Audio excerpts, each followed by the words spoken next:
तो what is up guys and I hope you all are doing well. तो मैं आज इस वीडियो में आप लोगों को बताने वाला हूं ब्लॉगिंग 2023 में आप किस प्रकार से कर सकते हो, और 2023 में अगर आप ब्लॉगिंग करने जाते हो तो आप लोगों को किन चीजों के बारे में ध्यान रखना चाहिए, या फिर आप लोगों को किन चीजों के ऊपर फोकस्ड करके जो है वो ब्लॉगिंग करने चाहिए। क्या बेस्ट निशेस जो है वो ब्लॉगिंग के हो सकते हैं, आप लोगों को मैं बताऊंगा। और जैसे कि आप लोगों ने थंबनेल देखा होगा कि आपको लाखों रुपए ये कमा के दे सकती है, एक ऐसी निश के बारे में मैं आप लोगों को पर्टिकुलरली बात करूंगा आप लोगों से, जो कि आप लोगों को लाखों रुपए कमा के दे सकती है। हालांकि अगर आप लोग ब्लॉगिंग सीखना चाहते हो, अगर आप लोग बिगनर हो, तो मैं प्रॉपर तरीके से आप लोगों को ब्लॉगिंग सिखाता हूं। आप लोग डिस्क्रिप्शन में जो है वो कोर्स मेरा चेकआउट कर सकते हो। इतने सस्ते में शायद इंडस्ट्री में कोई भी सिखाता हो, और इतने बेहतरीन तरीके से आप लोगों को कोई भी गाइड करता हो।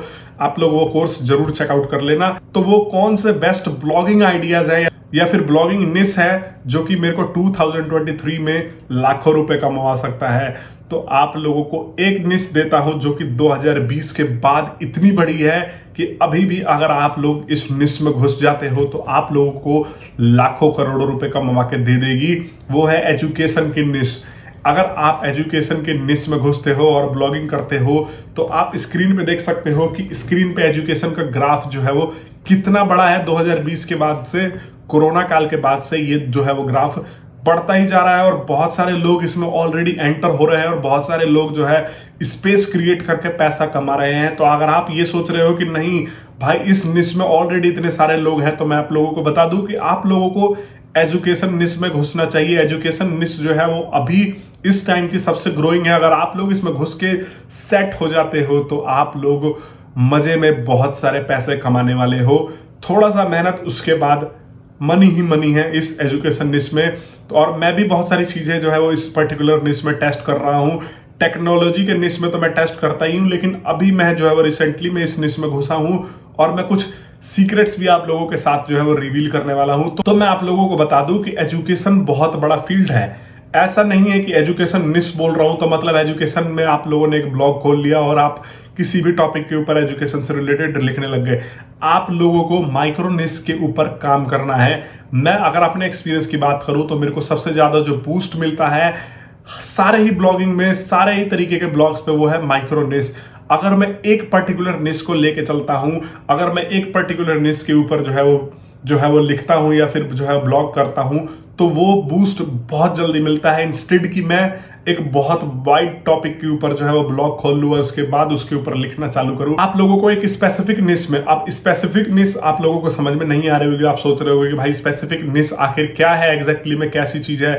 फॉर एग्जाम्पल एक बुक है, उसमें 50 चैप्टर हैं, तो हमको किसी एक चैप्टर के बारे में ही ब्लॉग बना देना है और उस चैप्टर को ही अच्छी तरीके से एक्सप्लेन करना है, उससे ही रिलेटेड जो है हमको ब्लॉगिंग करना है। अब मैंने क्या पाया, जब मैं इस पर्टिकुलर निश में घुस रहा था तो मैं देख रहा था कि भाई कुछ कुछ ऐसे भी जो है वो पर्टिकुलर पोस्ट हैं जिन पे कोई वैल्यू ही नहीं है, और वो गूगल में नंबर 1 रैंक कर रहे हैं, और उन पे लाखों का ट्रैफिक है। अब वो कैसे है? फॉर एग्जाम्पल कोई भी एक छोटा सा सवाल है, मैथ का सवाल है, रीजनिंग का सवाल है, या फिर जीके का सवाल है। वो सवाल बहुत सारे लोग सर्च कर रहे हैं, लेकिन साइट्स जो है वो लो क्वालिटी की साइट्स रैंक कर रही हैं। वो क्यों रैंक कर रही हैं? क्योंकि गूगल को अच्छी क्वालिटी मिल ही नहीं रही। अब मान लो कि किसी पर्टिकुलर टॉपिक के ऊपर 5 लाख से ऊपर ट्रैफिक है, 5 लाख से ऊपर का ट्रैफिक है, और उस ट्रैफिक पर कुछ वैल्यूएबल कंटेंट ही नहीं है। उस पे एक ऐसे कंटेंट है जो कि 2 लाइन में लिखे हुए और वो खत्म, 2 लाइन में लिखे हुए वो खत्म। अगर आप उन्हीं निशेस पे जाओगे और उसमें वैल्यू दोगे तो गूगल किसको कंसीडर करेगा? अगर आपको 70 वेबसाइट, अथॉरिटी वेबसाइट फर्स्ट पे रैंक कर रही है और वो एक मैथ का सवाल है, उस मैथ के सवाल में बस उसने 2 लाइन लिखा है और वो फर्स्ट पे रैंक कर रही है, लेकिन आप एक अथॉरिटी कम वाली वेबसाइट हो, आप न्यू भी हो, बिगिनर हो, लेकिन आपने वो पर्टिकुलरली जो है वो सवाल को अच्छे से एक्सप्लेन किया है, 1000-2000 वर्ड में वो चीजें बताई हैं, तो आपको क्या लगता है कि गूगल किसको कंसीडर करेगा? डोमेन अथॉरिटी वहां पे गूगल नहीं देखेगा, क्योंकि गूगल वैल्यू देना चाहता है अपने यूजर्स को।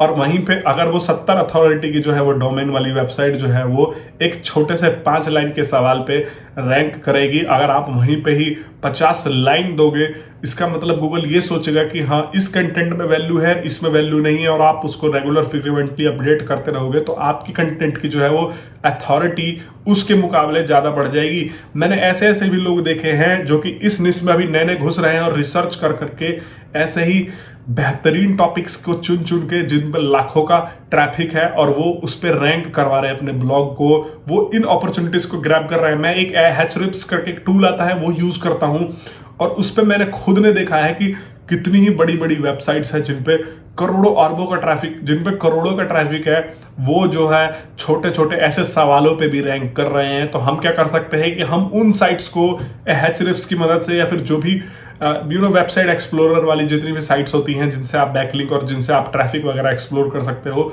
तो उनसे पर्टिकुलरली वो चीजें जो है वो चुरा सकते हो। आप देख सकते हो कि ये लो क्वालिटी का पेज कहाँ पे रैंक कर रहा है। अगर आप लोग थोड़ा सा ब्लॉगिंग में अच्छे हो जाओगे, आप लोग ये सब चीजें करने लग जाओगे, तो आप इजीली ये सारी चीजें जो है कंपटीशन को, आप कॉम्पिटिटर्स के पेजेस को स्टील कर सकते हो और आप चोरी करके जो है वो अपने खुद के ब्लॉग्स बना के उस पर लाखों का ट्रैफिक एंजॉय कर सकते हो। और मानो ये मत मानो, ये सारी चीजें अगर आप लोग थोड़ा सा मेहनत करके 5-6 महीने भी अगर आप लोग इसको कर सकते हो, अच्छा क्वालिटी दे सकते हो। स्पैम के चक्कर में मत जाना। अगर आप लोग ब्लॉग खोल रहे हो तो स्पैम करना ही नहीं है यार। मतलब अगर आपको 2 वेबसाइट की बैकलिंक मिल रही है तो ठीक है, आपको 50 वेबसाइट पे लिंक्स लेने के बाद कोई फायदा नहीं है, क्योंकि वो फिर स्पैम में कंसीडर होंगी और बाद में गूगल आपको पेनल्टी लगा देगा। तो कंटेंट पे फोकस करना है, बैकलिंक्स पे उतना फोकस नहीं करना है। और ऐसा भी नहीं है कि सारे कंटेंट जो है वो आपको 10,000 वर्ड का लिख देना है, 5,000 वर्ड का लिखना है। आपको खुद देखना है कि हाँ, उस कंटेंट को पढ़ने के बाद जो है मेरे को वैल्यू मिली नहीं मिली। बेसिकली मैं अगर अपनी वेबसाइट्स की बात करूं तो मैं 1000+ वर्ड्स पे भी रखता हूं ना, तो काफी अच्छा रैंक जो है वो वेबसाइट कर जाती हैं। तो आई होप ये वाली निश के ऊपर आप लोग रिसर्च करोगे। आप लोगों को कोई भी सवाल है, अगर आप लोगों ने पहले से ही इन निश के ऊपर रिसर्च कर रखा है, आप लोगों के मन में कोई डाउट है, तो आप मेरे को कमेंट बॉक्स में पूछ सकते हो। और एक और चीज आप लोगों को मैं बता दूं कि अगर आप लोगों को ये सारी चीजें पर्टिकुलरली अच्छे से सीखनी है, आप लोगों को ये सीखना है कि ब्लॉगिंग कैसे होता है, ब्लॉगिंग से एग्जैक्टली में हम पैसा कैसे जनरेट कर सकते हैं, तो आप मेरा जो है वो कोर्स रन कर रहा है। आप लोगों को A से लेके Z तक की चीजें सिखाई हैं, मतलब कि फर्स्ट स्टेप से लेके एडवांस लेवल तक की चीजें इस कोर्स में मैंने सिखा रखी हैं। और इतना सस्ते में शायद इस इंडस्ट्री में आप लोगों को कोई भी सिखाएगा और साथ में सपोर्ट देगा, तो आप उसको चेकआउट कर लेना। बाकी अगर आप लोगों को कोई भी अब दोबारा डाउट हो रहा है, कुछ चीजें आपको समझ में नहीं आई जो मैंने बताया है, तो आप मेरे को कमेंट बॉक्स में पूछ सकते हो। चैनल को सब्सक्राइब नहीं किया और कुछ करो मत करो, लेकिन अगर आप चैनल को सब्सक्राइब करते हो तो आपको खुद को इतनी वैल्यू मिलेगी कि आप लोग जो है वो बहुत ज्यादा इससे फायदा उठाने वाले हो। तो चैनल को जरूर सब्सक्राइब कर लेना। मैं मिलता हूं आप सभी लोगों से नेक्स्ट वीडियो में, तब तक के लिए धन्यवाद। Thank you.